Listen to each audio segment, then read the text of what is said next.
El punto es, ¿por qué el Congreso de la República es una isla en donde el control no ingresa? Nosotros vamos a entrar a una conversación con el ex Contralor de la República, Fuad Curi, para que nos diga qué piensa de este acuerdo de la mesa directiva para investigar la gestión de José Williams, el expresidente del Congreso. Bienvenido, ex Contralor Fuad Curi. Muy buenas tardes, Karina. Un saludo muy afectuoso a todos los audientes de Exitosa. Muy buenas tardes. ¿Qué le parece esta gestión que se ha caracterizado por pasar por agua tibia los excesos de los congresistas? Definitivamente en el Congreso hay dos sectores muy importantes. Uno, el sector político, encabezado por la mesa directiva, y otro, el administrativo, que es encabezado por el director de Administración y Finanzas. Los gastos que genera el Congreso y que son materia de esta auditoría que ahora voy a comentar mi opinión, o sea, no son gastos que no han ocurrido en el pasado. Probablemente, quizás no en el tamaño, pero el Congreso gasta en viajes, gasta en comida, gasta en recepciones, gasta dinero. El punto no es ese. O sea, yo creo que estamos desviando la atención. El punto es por qué el Congreso de la República es una isla en donde el control no ingresa. La Contraloría, ¿por qué no le piden a la Contraloría, si es que realmente es un pedido sincero del actual presidente de que hay una auditoría, que le pida a la Contraloría que ingrese? Pero la Contraloría nunca va a ingresar porque no se lo han permitido. La Oficina de Control Institucional, la OSI, depende del Congreso de la República. Por más que ahora digan que el Contralor le presente una terna, igual van a escoger al que más les guste, quieran o no. Entonces, yo creo que es un tema que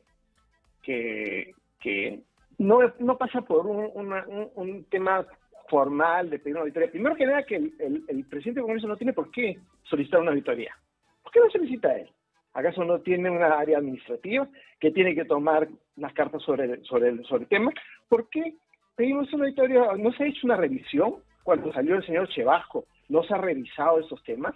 ¿No ha habido un OSI en ese momento? Tiene que haber sido el señor Williams, que dicho sea de paso, apoyó al señor Soto en su candidatura.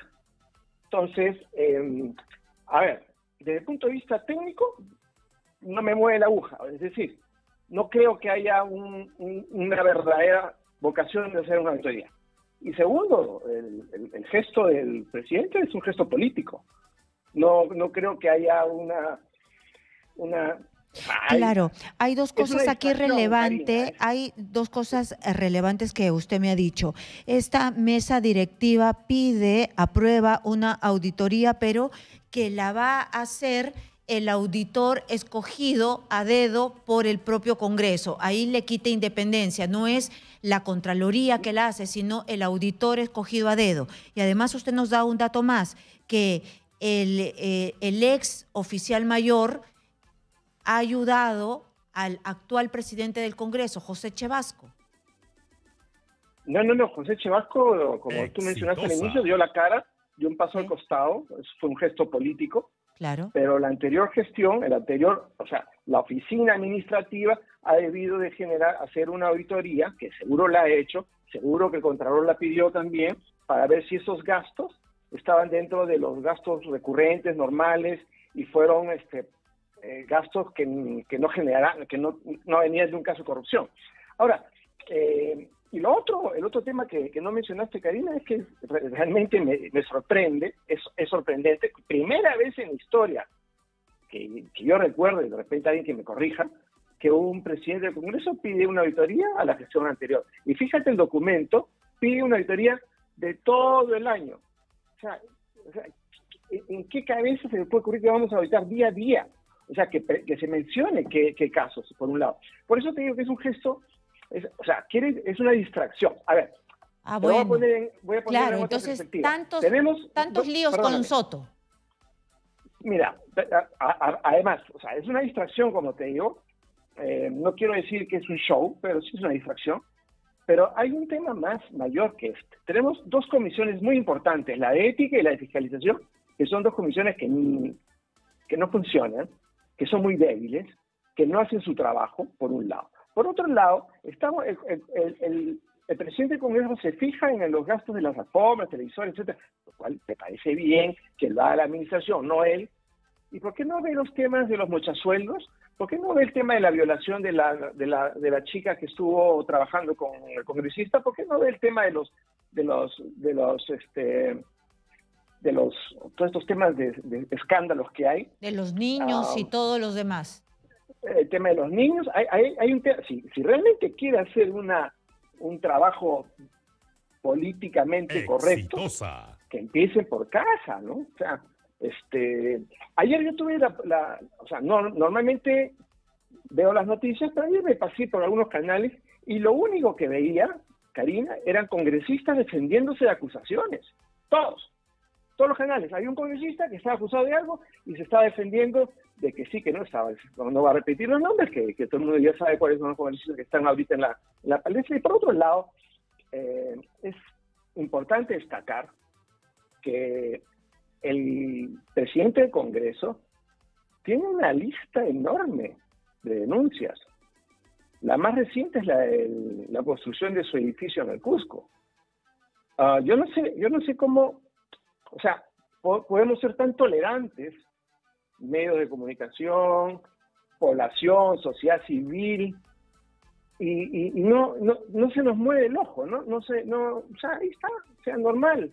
Se está normalizando. Los medios de comunicación le han sacado todo, los periodistas le han sacado todo, y ya está en la cancha, pues, del Congreso de la República que hagan algo, lo deben censurar.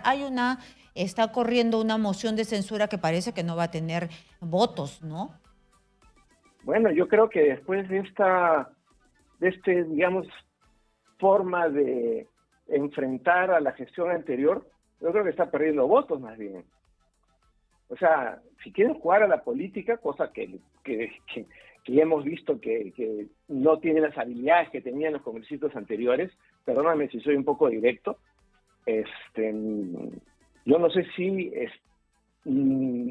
pongo en duda que no prospere la censura. El tema relevante es la permisibilidad que estamos teniendo todos los peruanos de ver a nuestras autoridades en los tres niveles de gobierno y en instituciones autónomas, autoridades que no tienen los pergaminos como para estar en esos puestos.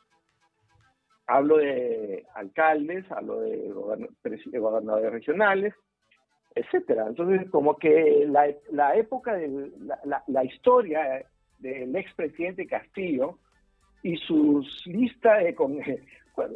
Tú debes saber mejor que yo el número de ministros que hubieron, no sé, 80 ministros, 100 ministros en 2 años y medio, no sé, no importa. Como 116. Como que 116, imagínate, yo creo que la ciudadanía tiene que despertar, la sociedad civil tiene que despertar. Tenemos que hacer algo para que la reforma electoral, de alguna manera, aunque sea empezar de a poquitos, pero que tiene que empezar. Si bien comenzamos con el tema, Karina, relacionado con esa auditoría que yo realmente no le doy mayor interés más que el interés del show político que quieren armar, porque no va a salir nada de ahí.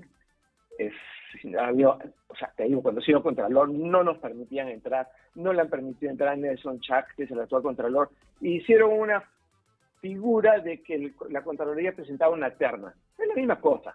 El Congreso escoge su auditor. Y si el auditor, como hemos visto miles de veces, no, estoy exagerando, cientos de veces, cuando el auditor de una oficina de control institucional no hace lo que el jefe dice, porque la mayoría son pagados por la institución, la tienen bien complicada. Pero en fin, eso es, ¿no? O sea, Ya, yo creo muy bien. que Y para ir cerrando, yo quisiera saber su opinión sobre lo que viene pasando, o creo que ya ha terminado esta mega operación desde las fiscalías que luchan con la corrupción en el poder. Se ha determinado que ha habido enquistada otra red de corrupción encabezada por Pedro Castillo y que estaba enquistada en esta entidad de reconstrucción por cambios, ¿no? Nuevamente lo mismo que pasaba en los otros sitios donde ha entrado la gente de Pedro Castillo, ¿no? Es decir, identificar obras para sacar coimas. Era lógico que hubiera este tipo de red de corrupción allí, porque había plata y no avanzaba, ¿no? Había mucha obra y no avanzaba.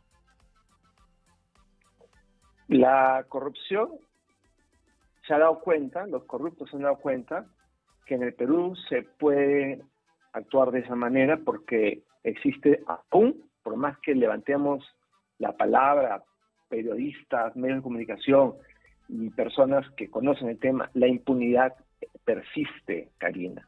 En la medida que, la impunidad continúe, podemos llegar a los niveles que una periodista mexicana nos mencionó en un evento hace algunos años, que en el Perú miramos a la corrupción por encima del hombro.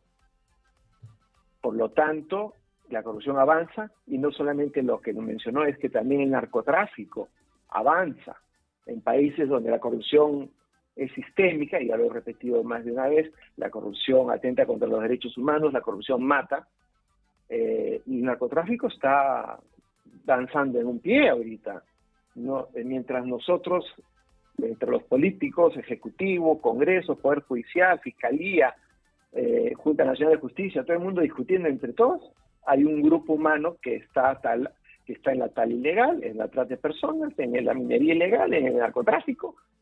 ¿Y qué queremos esperar? ¿Llegar a los niveles de México o a los de Ecuador? O sea, yo creo que no están tomando en serio las autoridades el problema que genera la plata, el dinero mal habido. De acuerdo, claro. Se convierte en una ola creciente que ahorita en este momento la corrupción no está siendo enfrentada. Sí, de acuerdo.